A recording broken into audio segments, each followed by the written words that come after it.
नमस्कार, मैं पायल शुक्ला, आप सभी का स्वागत है इन 24 न्यूज में। आइए एक नजर डालते हैं देश और दुनिया की तमाम बड़ी खबरों पर। मोदी सरकार के मंत्री प्रताप राव जाधव ने बुल्ढाणा में दिया बड़ा बयान। उन्होंने कहा, हमारी 3 पीढ़ियों ने कभी नहीं भरा कृषि का बिजली बिल। उन्होंने कहा कि मेरे दादाजी के पानी के पंप अभी भी है। वहीं जाधव ने शिंदे सरकार द्वारा शुरू की गई कृषि बिजली बिल माफी योजना के एक समारोह में कही यह बात। नाबालिग से दुष्कर्म करने के दिव्यांग आरोपी को बॉम्बे हाई कोर्ट ने दे दी है जमानत। आरोपी है स्पाइन डिस्फेरिज्म से ग्रसित और 96% विकलांग। बचाव पक्ष ने कोर्ट में कहा कि संभव नहीं है कि उसके द्वारा किया गया होगा लड़की के साथ जबरदस्ती और यौन उत्पीड़न। तिरुपति प्रसाद के विवाद को लेकर आदित्य ठाकरे ने कहा, यह है बेहद गंभीर मामला। मैं तिरुपति जाता हूं। हमने नवी मुंबई में 10 एकड़ जमीन दी है संस्था को। उन्होंने कहा, दोनों गुट दे रहे हैं बयान, लेकिन दोनों है बीजेपी के साथ। अब इसकी टेस्टिंग की जानी चाहिए इंटरनेशनल लैब में, न कि गुजरात के लैब में। देवेंद्र फडणवीस पर देवा भाव शीर्षक से मराठी भाषा में बना 4 मिनट का वीडियो हुआ वायरल। गाने के जरिए फडणवीस के 2014 से अब तक के कार्यों को दर्शाया गया। देवा देवा देवा भाव गीत में कोस्टल रोड से लेकर अन्य इंफ्रास्ट्रक्चर प्रोजेक्ट से जुड़ी टनल में इंजीनियरों के साथ दिखाया गया देवेंद्र फडणवीस को। अमरावती में आयोजित समारोह में बीजेपी सांसद अनिल बोंडे, पूर्व सांसद नवनीत राणा, विधायक रवि राणा समेत अन्य नेता और सरकारी अधिकारी हुए शामिल। इस दौरान प्रदेश के उप मुख्यमंत्री देवेंद्र फडणवीस ने पूर्व सांसद नवनीत राणा की कड़ी मेहनत की खूब सराहना की। अपनी तारीफ सुनकर नवनीत राणा हुई भावुक, कहा, यह है खुशी के आंसू।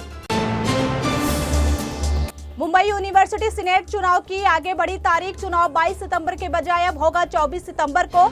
बॉम्बे हाई कोर्ट ने इस मामले में की सुनवाई। मुंबई यूनिवर्सिटी ने शहर में कानून व्यवस्था का दिया हवाला। शहर के माहौल को देखते हुए अदालत से की गई मांग कि 2 दिन का और दिया जाए समय। मुंबई यूनिवर्सिटी के अनुरोध को हाई कोर्ट ने स्वीकारा। जम्मू कश्मीर के पूर्व गवर्नर सत्यपाल मलिक का बीजेपी के खिलाफ लगातार जारी है हमला। इस बीच उन्होंने कहा, महाराष्ट्र में आगामी विधानसभा चुनाव देश के राजनीतिक परिदृश्य को करेगा काफी प्रभावित। सत्यपाल मलिक ने मुंबई में एक नागरिक संस्था के समारोह में कहा, महाराष्ट्र चुनाव के नतीजे बीजेपी के ताबूत में साबित होंगे आखिरी कील। दिल्ली में साल 2022 को हुए श्रद्धा वालकर हत्याकांड ने हर किसी को दहलाकर रख दिया। इसी तरह की अब एक और घटना बेंगलोर से आई सामने। यहाँ एक युवती के 32 टुकड़े मिले, फ्रिज में बुरी तरह सड़ चुके थे यह टुकड़े। मौके पर पहुंची पुलिस ने शव के टुकड़ों को कब्जे में लेकर पोस्टमार्टम के लिए भेजा। आम आदमी पार्टी के संयोजक अरविंद केजरीवाल दिल्ली के सीएम पद से इस्तीफा देने के बाद पहली बार आज दिल्ली के जंतर मंतर में जनता को किया संबोधित। जनता अदालत में केजरीवाल ने कहा, आपके बीच आकर अच्छा लग रहा। जंतर मंतर पर पुराने दिन आ गए याद। जनता अदालत को संबोधित करने के दौरान अरविंद केजरीवाल ने साल 2011 का जन लोकपाल बिल के आंदोलन के दिनों को किया याद। भारतीय टीम ने बांग्लादेश को चेन्नई में खेले गए पहले टेस्ट में 280 रनों से हराया। चौथे ही दिन मुकाबला हो गया समाप्त। 515 रनों के लक्ष्य का पीछा करते हुए बांग्लादेश टीम 234 रनों पर हुई ऑल आउट। भारत ने अपने नाम जीत की दर्ज। भारतीय टीम ने पहले टेस्ट में बांग्लादेश को हराकर सीरीज में 1-0 की बना ली है बढ़त। कुमारी शैलजा की नाराजगी को बीजेपी ने बनाया बड़ा राजनीतिक मुद्दा। उनके बीजेपी में शामिल होने की चर्चाएं हुई तेज। इसी बीच हरियाणा के मुख्यमंत्री नायब सिंह सैनी ने कांग्रेस नेता कुमारी शैलजा के बीजेपी में शामिल होने की खबरों पर दी अपनी प्रतिक्रिया। उन्होंने कहा, कांग्रेस है दलित विरोधी। कांग्रेस दलितों का नहीं करती सम्मान। कुमारी शैलजा कोई छोटी मोटी नेता नहीं, वो कांग्रेस की है बहुत बड़ी नेता। अगर उन्होंने मुख्यमंत्री बनने की मांग की तो उन्होंने क्या गुनाह किया। मध्य प्रदेश में एक बार फिर ट्रेन उड़ाने की साजिश का हुआ खुलासा। इस बार असामाजिक तत्वों ने सेना की ट्रेन को बनाया निशाना। हालांकि ट्रेन के ड्राइवर की सतर्कता की वजह से टल गया बड़ा हादसा। जांच में ट्रेन की पटरी से 10 डेटोनेटर किए गए बरामद। उत्तर प्रदेश के कानपुर में फैक्ट्री में लगी भीषण आग। इस हादसे में 6 मजदूरों की हुई मौत और कई लोग हुए घायल। घायलों को स्थानीय अस्पताल में कराया गया भर्ती। आग लगने से मलबे में बदल गई फैक्ट्री। मौके पर पहुंची दमकल की गाड़ियां और पुलिस की टीम रेस्क्यू ऑपरेशन में जुटी।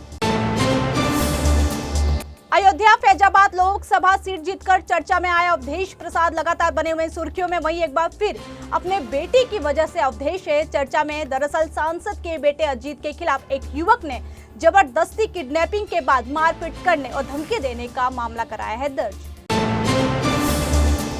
गृह मंत्री और बीजेपी के दिग्गज नेता अमित शाह ने जम्मू कश्मीर के नौशेरा में जनसभा को किया संबोधित। उन्होंने कहा, कांग्रेस नेशनल कॉन्फ्रेंस और पीडीपी ने आपको सालों तक आरक्षण के अधिकार से रखा वंचित। मोदी जी ने तय किया कि विपक्ष जो चाहे करे, लेकिन हम पहाड़ी समुदायों को जरूर देंगे आरक्षण।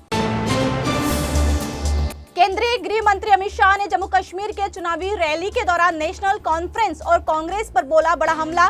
जम्मू कश्मीर में इन दोनों पार्टियों की नहीं बनेगी सरकार। जम्मू कश्मीर से कांग्रेस ने उसका अधिकार छीना। 70 साल तक कश्मीर के लोगों को नहीं मिला उनका हक। विपक्ष 370 को वापस लाने की कर रहा है बात। तिरुपति लड्डू प्रसाद विवाद पर गरमाया देश का राजनीतिक माहौल। वहीं अब इस विवाद पर सदगुरु जग्गी वासुदेव का बयान आया सामने।